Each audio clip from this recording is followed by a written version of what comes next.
So I don't remember why I came up with this idea. This part of the painting is basically stained, which means that the paint is really thin, and it's painted on top of the canvas really, really thin and in layers so you can see through it. And I was intent on painting a statue without hands because I had this sense that that God is really in solidarity with the people in Africa, where the child soldiers were all running around under the influence of Boko Haram and others, and lopping the hands off peasants so that they couldn't eat or till the fields, and that they were doing that for a couple of years. And I know a lot of Africans, but I was really upset.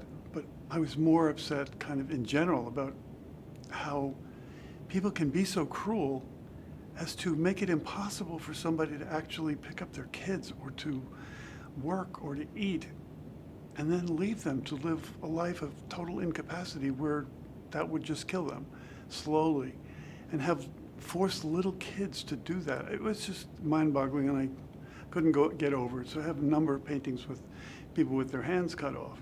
And this one was late, so it was like there were 6 or 7 paintings already before this one came along. And I had discovered glitter by this time, and I started to use it very little, very sparingly. You can see it in the drops. So the idea is that the Virgin Mary, she ends up being colored in the colors of the Virgin of Guadalupe. So it's not the regular blue and white that we're used to, but it's the Our Lady of Grace figure that we're used to. This pose, the hands out, what Sir Kenneth Clark calls the celestial Venus. He says that this pose of the Virgin is the pose of the Aphrodite, the classical Aphrodite of Melos, who stands like this, and with one leg bent and covering out of modesty. And he says she's wearing clothes, but her hands open up because her modesty is taken over by her generosity, a great symbol. But I have her with lopped off hands, and I've got these little babies up here. That's because at the same time I was doing this painting, a cousin called and reminded me of the way in which a young couple who had had a baby in a motel in Delaware had killed the baby. And I was really upset about that too. It was the first time I'd ever heard of kind of post-birth abortion, is what it felt like, and I was really distressed by it. And he called and said, Dennis, I have a request to make. You remember his wife, her maiden name? And he says, well, that's the name of the boy who was involved in that killing of the baby.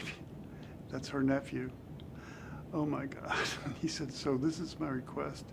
He's only 17. He's a kid. He didn't know what he was doing, or he did, but he didn't. And his family's very worried about him. He's going crazy in prison. And the state won't allow anyone but the family to visit him, and only once a week. But they'll allow clergy to visit at any time. So that's what I'm asking. So I said, sure. Then I had to screw up my courage to do it, and I called the prison to ask if I could come and talk to the chaplain's office. I didn't talk to the chaplain, but to the secretary, who said I had to call the secretary of the main chaplain's office of the state chaplain's office division, which I did, and I called a couple of times and got nowhere. And eventually the secretary told me on the phone, well, you can't visit because you're family. Clergy can visit, but not family. You're family. I said, I'm not family. I'm not related. I never met this kid. But my cousin asked me to visit his nephew. And she said, sorry. And then I said, well, that doesn't ring true. I should be able to see that kid if he.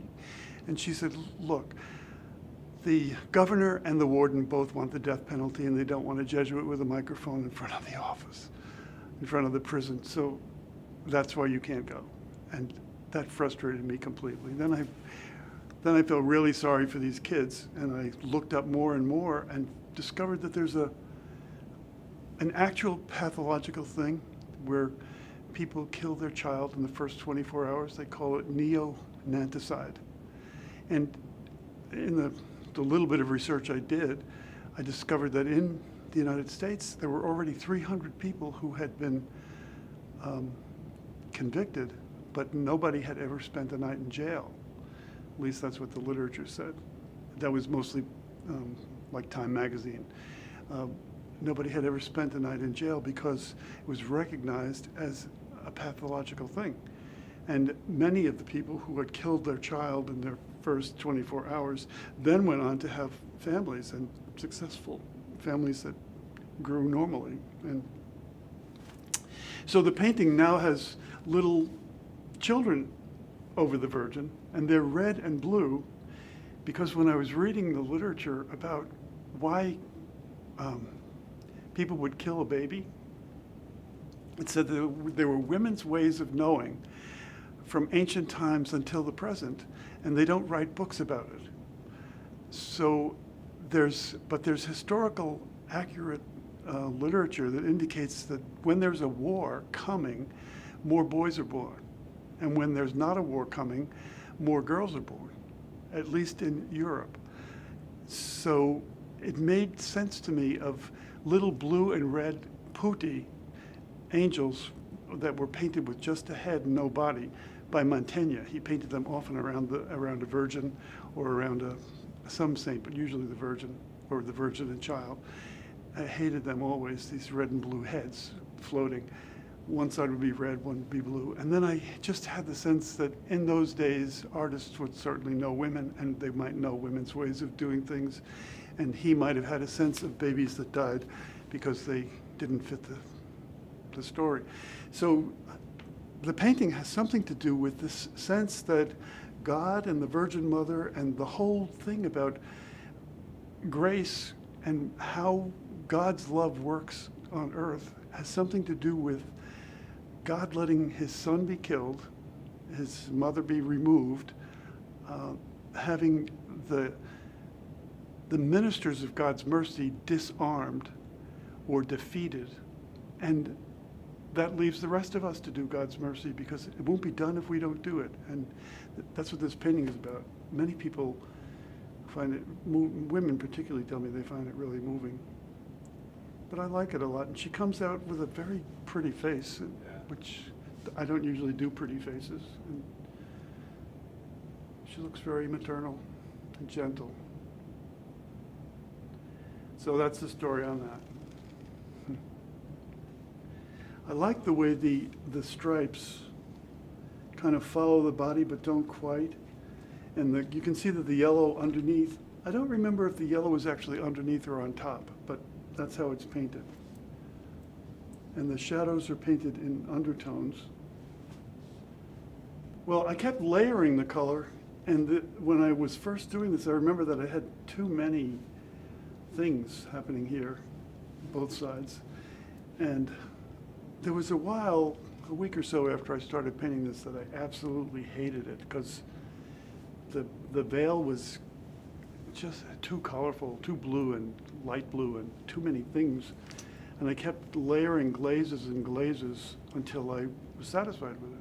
And I think one of the last things to do was to make the dark back here darker.